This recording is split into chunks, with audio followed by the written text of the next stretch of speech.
ici des talents absolument insoupçonnés dans la région. Nathalie, notre spécialiste. Je vous propose de terminer cette semaine, effectivement, avec un graveur très étonnant. Alors étonnant par son talent, étonnant par sa créativité, par sa modernité, et pourtant, il utilise des machines qui datent du XVIIIe siècle et des techniques ancestrales. Il s'agit de Didier Mutel. Il est installé dans le massif jurassien à Orchamps, plus précisément, et son travail est réputé dans le monde entier. Ses gravures, ses estampes, pour ses créations, enfin ses estampes, sont toutes originales.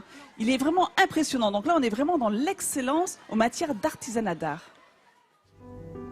Didier est graveur. Artiste reconnu en France et à l'étranger, il travaille en ce moment sur ses globes, qu'il revisite d'une manière contemporaine et à travers lesquels il rend hommage aux grands noms de la gravure. Ici, on a l'Oceanus Rembrandtum. En haut, on a l'Oceanus Durerum. Donc, on a Rembrandt, Dürer. Ici, on a Mantegna. Voilà. En fait, c'est un panthéon d'artistes qui ont fait des gravures extraordinaires. Donc, c'est une reconstitution imaginaire de la terre des graveurs. Comme ses pairs, Didier utilise les mêmes techniques de gravure. Aujourd'hui, il réalise une partie d'un nouveau globe terrestre. Nous rentrons en creux dans le métal. Et selon la profondeur des tailles de ces creux, nous allons obtenir des gammes de noir très différentes, des gammes de gris très différentes. À l'aide de cette petite pointe, Didier trace son dessin. Un exercice de finesse et de précision. Il y a une résistance du matériau, et là il y a tout un équilibre entre la main, le poids de la main, le poids de l'outil, puis la relation. Voilà, c'est une sorte d'équilibre qui doit s'opérer entre la plaque de métal et puis la pointe qui va devoir écorcher très légèrement le métal pour le mettre à vif. Son dessin terminé, la plaque subit plusieurs opérations. Je l'ai mis ensuite dans un petit bain d'acide pendant une dizaine de minutes. Pendant ces 10 minutes, l'acide a rongé la plaque partout où on avait tracé des traits, tout simplement. Après le nettoyage du vernis noir, Didier peut ancrer sa plaque, un geste de haute précision. On voit au fur et à mesure l'image apparaître, l'image qui se révèle en fait. Didier peut maintenant actionner la presse et le résultat est immédiat. Il y a quelque chose de très chaud, de très vibrant, avec des profondeurs, avec des nuances incroyables au niveau des noirs. Donc bon, voilà, ça sont les spécificités de la gravure. Didier a été nommé maître d'art en 2013, un titre distinguant son savoir-faire exceptionnel et sa capacité à transmettre ses connaissances à Cyril, son élève. Il est important de former une nouvelle génération, mais qui seront à l'écoute d'artistes qui auront besoin de ce savoir-faire. Ce sont des métiers qui peuvent de temps en temps avoir tendance à être connotés et tournés vers le passé, ce qui n'est absolument pas la réalité, d'où une obligation d'être, on va dire, didactique. Avec ses créations contemporaines, Didier réussit à conjuguer un savoir-faire ancestral avec la modernité de ses œuvres. Et Didier, vous l'avez vu, hein, il est maître d'art.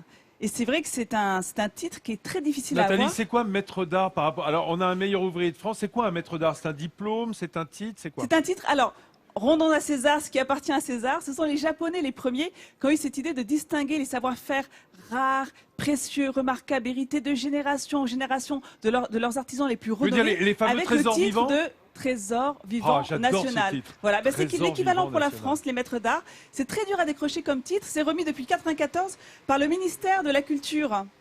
Je me permets de m'approcher parce que il y en a qu'une centaine en France. Pour finir avec les maîtres d'art, c'est beau. Hein. Alors magnifique. Ça, c'est un atlas qui a été fait sur les États américains.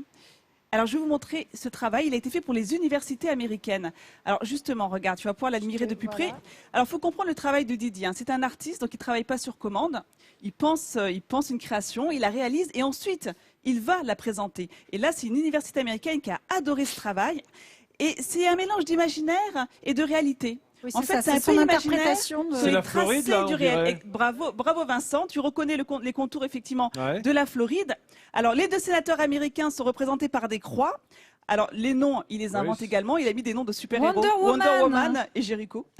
Et c'est marrant quand même. Et pour les députés, ils sont représentés là par des traits. Oui, alors, c'est intemporel parce que c'est pas le vrai nom des députés. Il y a Honoré de Balzac. Ce sont des artistes, effectivement, qu'il a utilisés pour représenter tous ces députés.